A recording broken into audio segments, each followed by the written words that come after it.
ನಮೋ ವಾಲ್ಮೀಕಿಯೇ. ನಮಸ್ಕಾರ ಬಂಧುಗಳೇ. ನಾನು ನಿವೃತ್ತ ಪ್ರಾಧ್ಯಾಪಕ ಡಾಕ್ಟರ್ ಅರ್ಜುನ್ ಪಂಗನ್ನವ. ಹೇ ಸೀತಾರಾಮ್ ವಾಹಿನಿಯ ವಾಲ್ಮೀಕಿ ರಾಮಾಯಣ ಅಂದು ಇಂದು ಚಿಂತನ ಕಾರ್ಯಕ್ರಮದ 571ನೇ ಸಂಚಿಕೆಗೆ ತಮ್ಮೆಲ್ಲರಿಗೂ ಸ್ವಾಗತ. ಹಿಂದಿನ ಸಂಚಿಕೆಯಲ್ಲಿ ಸೀತೆ, ರಾಮನ ಬಗ್ಗೆ, ರಾಮನ ಸಾಮರ್ಥ್ಯದ ಬಗ್ಗೆ ಹೇಳ್ತಾ, ರಾಮ ಒಂದು ವೇಳೆ ನಾ ಲಂಕೆಯಲ್ಲಿದ್ದದ್ದು ಗೊತ್ತಾಯ್ತು ಅಂದ್ರೆ, ಲಕ್ಷ್ಮಣ ರಾಮ ಇಬ್ಬರು ಕೂಡಿ ಬಂದ್ರಂದ್ರೆ ಇಡೀ ಲಂಕೆನ ವಿಧವೆಯಾಗಿ ಹೋಗ್ತದೆ.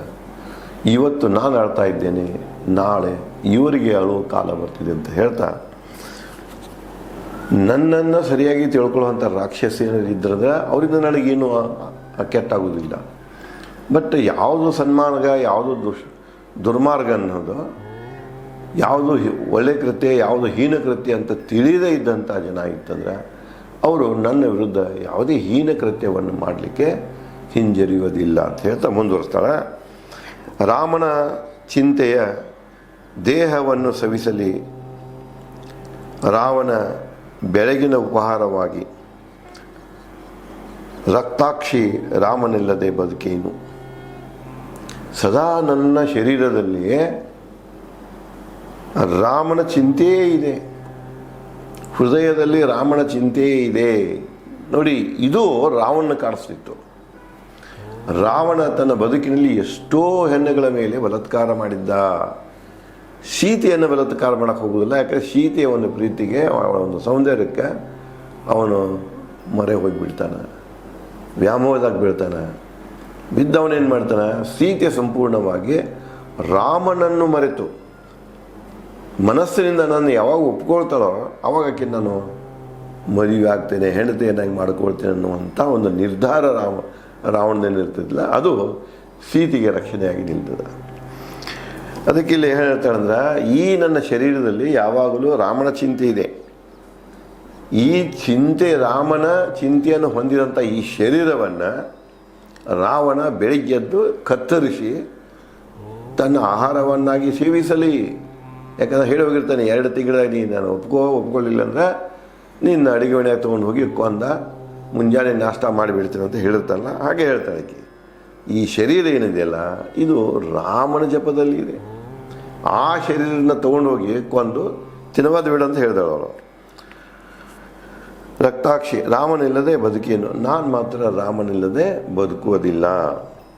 ವಿಷ ಕೊಟ್ಟರೆ ತಕ್ಷಣ ಯಾರಾದರೂ ನನಗೆ ಪಾದ ಸೇರುವೆ ಈ ಕ್ಷಣ ಯಮದೇವರ.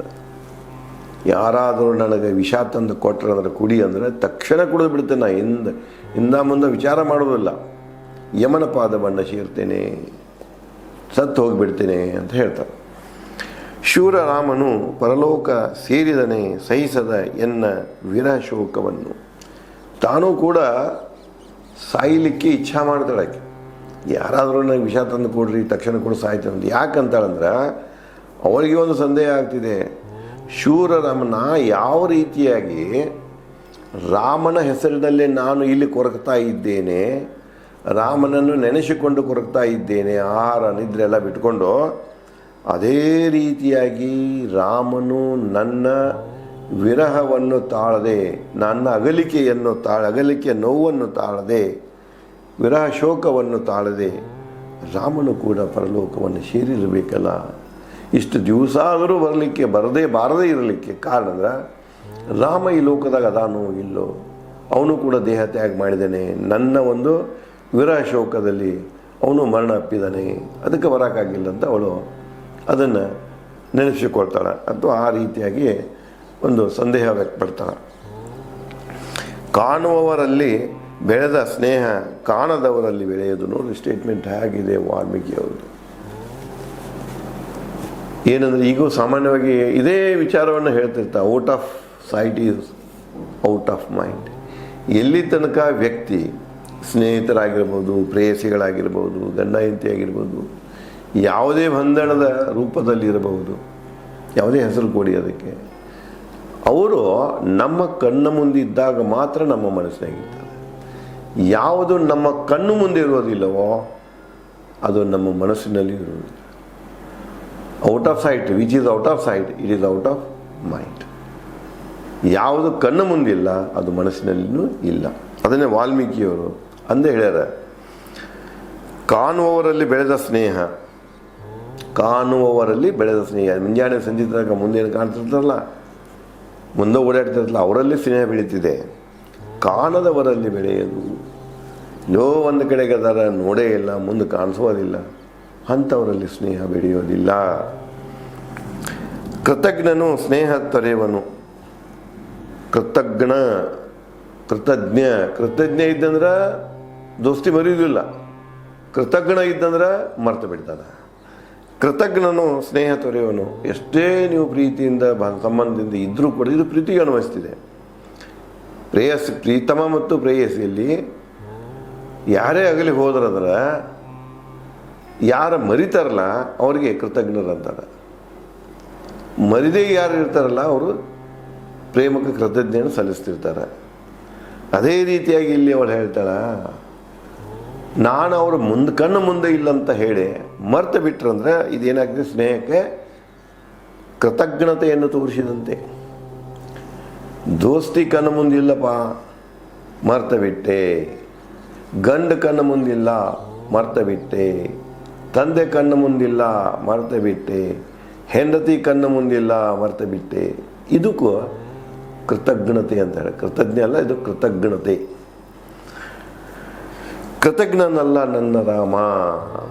ಇವು ನೋಡಿ ಎಷ್ಟು ಲೋಕದ ವ್ಯವಹಾರಗಳನ್ನ ಹೇಳ್ತಾ ಬರ್ತಾರೆ, ಲೋಕ ರೂಢಿಯನ್ನು ಹೇಳ್ಕೊತ ಬರ್ತಾರೆ. ಕಣ್ಣು ಮುಂದೆ ಇದ್ದದ್ದಷ್ಟು ನೆನಪಿಡೋಕೆ ಸಾಧ್ಯ ಇದೆ. ಒಳ್ಳೆಯ ಸಂಬಂಧ ಸ್ನೇಹ ಇತ್ತಂದ್ರೆ ಕಣ್ಣು ಮುಂದೆ ಇಲ್ಲರೂ ಸಹಿತ ಅವರು ಮರೆಯುವುದಿಲ್ಲ, ಮರೆತರಂದ್ರೆ ಅವರು ಕೃತಜ್ಞ ಅಂತ ಹೇಳ್ತಾರೆ.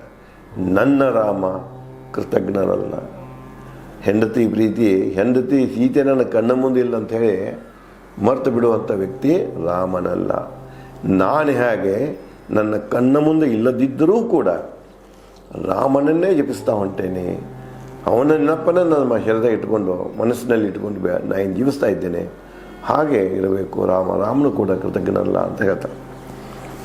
ಇಲ್ಲವೇ ಎನ್ನಲ್ಲಿ ಸದ್ಗುಣಗಳು ನಾನು ನತದ್ರಷ್ಟಳೆ, ರಾಮನಿಲ್ಲದೆ ನಶಿಸುತ್ತಿಲ್ಲ ನಾನೇಕೆ. ಮತ್ತು ತನ್ನನ್ನು ತಾನೇ ಶಪಿಸಿಕೊಳ್ತಾಳೆ, ದೂಷಿಸಿಕೊಳ್ತಾಳೆ.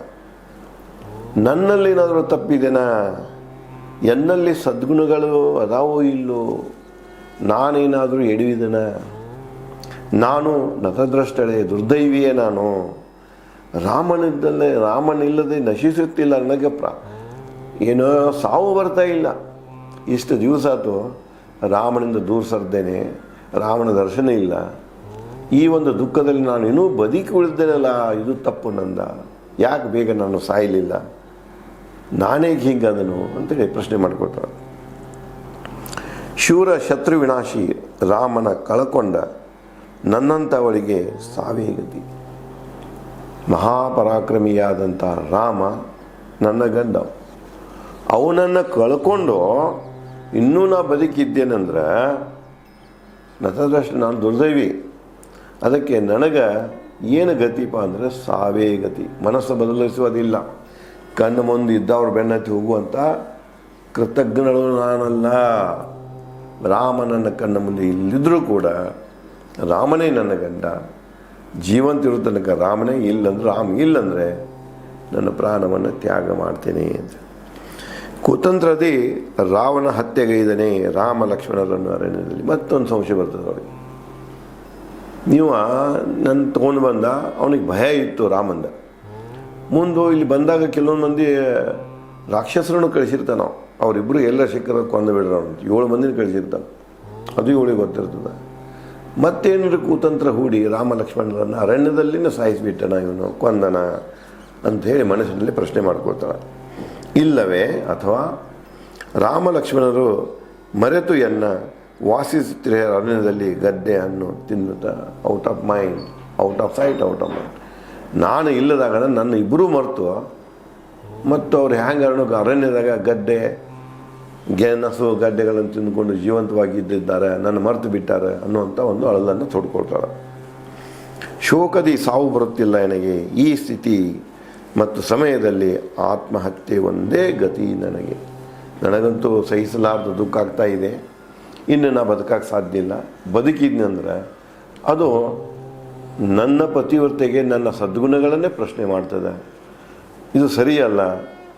ಒಳ್ಳೆಯದು ಏನಪ್ಪ ಅಂದರೆ ರಾಮನ ಬರುವ ಸಂಕೇತಗಳು ಕಾಣ್ತಾ ಇಲ್ಲ, ರಾಮ ಇಷ್ಟು ದಿವಸ ಆದರೂ ಬರ್ತಾ ಇಲ್ಲ, ಅದಕ್ಕೆ ಏನೋ ಎಡವಟ್ಟಾಗಿರಬೇಕು, ರಾಮ ಲಕ್ಷ್ಮಣರು ಜೀವಂತ ಅದಾರೋ ಇಲ್ಲೋ, ಇದು ಎಲ್ಲದರ ಮಧ್ಯೆ ನಾನು ಬದುಕಿರೋದು ಸರಿಯಲ್ಲ, ಏನೇನೇ ಮಾಡಿಕೊಂಡು ಆತ್ಮಹತ್ಯೆ ಮಾಡ್ಕೊಳ್ಬೇಕಂತ ಹೇಳ್ತಾರೆ. ಸುಖ ದುಃಖ ಭಾವನೆ ವಿಮುಕ್ತರ ಧನ್ಯರು. ಸುಖ ದುಃಖದ ಭಾವನೆಗಳನ್ನು ಯಾರು ಮರೆತಿರ್ತಾರೆ, ವಿಮುಕ್ತರು, ಸುಖ ಅನುಭವಿಸೋದಿಲ್ಲ, ದುಃಖ ಅನುಭವಿಸಲ್ಲ, ನಿರ್ಲಿಪ್ತ ಮನಸ್ಸು. ಯಾವ ಭಾವನೆಗೂ ನಾವು ಓದುವುದಿಲ್ಲ, ಯಾವ ಭಾವನೆಯನ್ನು ಭಾವನಾವೇಶಕ್ಕೆ ಒಳಗಾಗುವುದಿಲ್ಲ. ಅಂಥವರು ಮಾತ್ರ ವಿಮುಕ್ತರು, ಅವರು ಧನ್ಯರು. ಭಾವನೆಗಳಿಂದ ಸುಖ ದುಃಖ ಅದು ಇದು ಅಂತೇನು ನಾವು ಭಾವುಕರಾಗ್ತೀವಲ್ಲ, ಅಂಥದ್ರಿಂದ ಯಾರು ಮುಕ್ತರಿರ್ತಾರೆ ಅವರು ಧನ್ಯರು. ಪಾಪ ಪುಣ್ಯ ಭ್ರಮೆಗಳಿಂದ ಮುಕ್ತರು. ಪಾಪ ಪುಣ್ಯವೆಲ್ಲ ಮನಸ್ಸಿನ ಭ್ರಮೆಗಳು. ವಾಲ್ಮೀಕಿಯವ್ರು ಮತ್ತಿಲ್ಲಿ ಆಧ್ಯಾತ್ಮವನ್ನು ಹೇಳ್ತಾರೆ, ಅಲ್ಲೇನು ಹೇಳಲ್ಲ, ಎಲ್ಲವೂ ಮನಸ್ಸಿನ ಸೃಷ್ಟಿ, ಭ್ರಮೆಗಳು ಯಾವುವು ನಮ್ಮಲ್ಲ. ಸತ್ಯ ಅಸತ್ಯ ಗೋಚರ ಏನದಾವಲ್ಲ ಇವೆಲ್ಲ ಮನಸ್ಸಿನ ಭ್ರಮೆ ಅದಾವ. ಇವನ್ನ ನಾವು ಬಿಟ್ಟು ಬಿಡಬೇಕು, ಇವನ್ನ ತ್ಯಜಿಸ್ಬೇಕಂತೇನು ಹೇಳ್ತಾರಲ್ಲ, ಅದೇ ತತ್ವವನ್ನು ಇಲ್ಲಿ ಸೀತೆಯ ಮೂಲಕ ಹೇಳ್ತಾರೆ. ಸುಖ ದುಃಖ ಭಾವನೆ ವಿಮುಕ್ತರು ಧನ್ಯರು, ಪಾಪ ಪುಣ್ಯ ಭ್ರಮೆಗಳಿಂದ ಮುಕ್ತರು. ಸುಖ ದುಃಖ ವಿಮುಕ್ತ ಆತ್ಮಗಳು ಅಂದರೆ ಸುಖ ದುಃಖವನ್ನು ಭಾವಿಸದೇ ಇದ್ದಂಥ ಆತ್ಮಗಳು ಜಯ ಭಯ ತೋರುವ ಮಹಾತ್ಮರು. ಜಯ ಭಯ, ಜಯದ್ದು ಸಾಧ್ಯ ಅಥವಾ ಭಯ ಯಾವುದೇ ಇಲ್ಲ ಅವರಿಗೆ. ನಿರ್ಲಿಪ್ತ ಮನಸ್ಸಿಗೆ ಜಯನೂ ಇರೋದಿಲ್ಲ, ಭಯನೂ ಇರೋದಿಲ್ಲ, ಜಯದ ಆನಂದ ಇರೋದಿಲ್ಲ, ಸೋಲಿನ ಭಯ ಇರೋದಿಲ್ಲ, ಸುಖನೂ ಇಲ್ಲ, ಸಂತೋಷ ಎಲ್ಲದರಾಗೂ ಒಂದೇ ಮನಸ್ಸನ್ನು. ಇವನ್ನೆಲ್ಲ ಈ ಭಾವನೆಗಳನ್ನು ಯಾರ್ದು ತೊರೆದು ನಿಲ್ತಾರಲ್ಲ ಅವರಿಗೆ ಮಹಾತ್ಮರು ಅಂತ ಕರೀತಾರೆ. ಇಲ್ಲಿ ಮಹಾತ್ಮರ ಪರಿಕಲ್ಪನೆಯ ವ್ಯಾಖ್ಯಾನವನ್ನು ವಾಲ್ಮೀಕಿಯವರು ಈ ರೀತಿಯಾಗಿ ಹೇಳಿದ್ದಾರೆ. ಮಹಾತ್ಮರು ಅಂದರೆ ಯಾರು? ಎಲ್ಲ ಭಾವನೆಗಳಿಂದ ಮುಕ್ತಾದವರು, ಅವರಿಗೆ ಮಹಾತ್ಮರಂತ ಕರೀತಾರೆ. ರಾವಣ ಹೃತ ರಾಮ ತೊರೆದ ನನಗೆ ದೇಹ ತ್ಯಾಗ ಒಂದೇ ಗತಿ. ಒಂದು ಕಡೆಗೆ ರಾಮನನ್ನು ಅಪಹರಿಸಿಕೊಂಡು ಬಂದದ್ದು ಒಂದು ಕಲಂಕಿದೆ, ಎರಡನೇದ್ದು ರಾಮ ಕೂಡ ತೊರೆದಂಗೆ ಕಾಣಿಸ್ತಿದೆ. 10 ತಿಂಗಳಾಗಿ ಹೋದರೂ ಕೂಡ ರಾಮ ಬಂದಿಲ್ಲ ಅಂದ್ರೆ ಅವನು ನನ್ನ ಏನು ಮಾಡಿದ ತ್ಯಾಗ ಮಾಡಿದ ಅಂತ ನನಗನ್ನಿಸ್ತಿದೆ. ಇಂಥ ಸ್ಥಿತಿಯಲ್ಲಿ ನನಗೆ ಮುಂದೆ ಇದ್ದಂಥ ಒಂದೇ ಪರ್ಯಾಯ ಯಾವುದಂದರೆ ಅದು ದೇಹ ತ್ಯಾಗ, ಆತ್ಮಹತ್ಯೆ ಒಂದೇ ನನ್ನ ಮುಂದಿದ್ದಂಥ ಒಂದು ಗುರಿ ಅಂತ ಹೇಳಿ ವ್ಯಥೆ ಪಡಿತಾಳೆ. ಇದೇ ರೀತಿಯಾಗಿ ಸೀತೆಯ ವ್ಯಥೆ ಹೇಗೆ ಮುಂದುವರಿತಿದ, ಮತ್ತೇನು ಘಟನೆಗಳ ಘಟಿಸ್ತಾವ, ಸೀತೆಯ ಸಹಾಯಕ್ಕೆ ಯಾರು ಬರ್ತಾರ, ಇವುಗಳನ್ನು ನಾನು ತಮಗೆ ಮುಂದಿನ ಸಂಚಿಕೆಯಲ್ಲಿ ಹಂಚಿಕೊಳ್ಳುತ್ತೇನೆ. ಧನ್ಯವಾದಗಳು.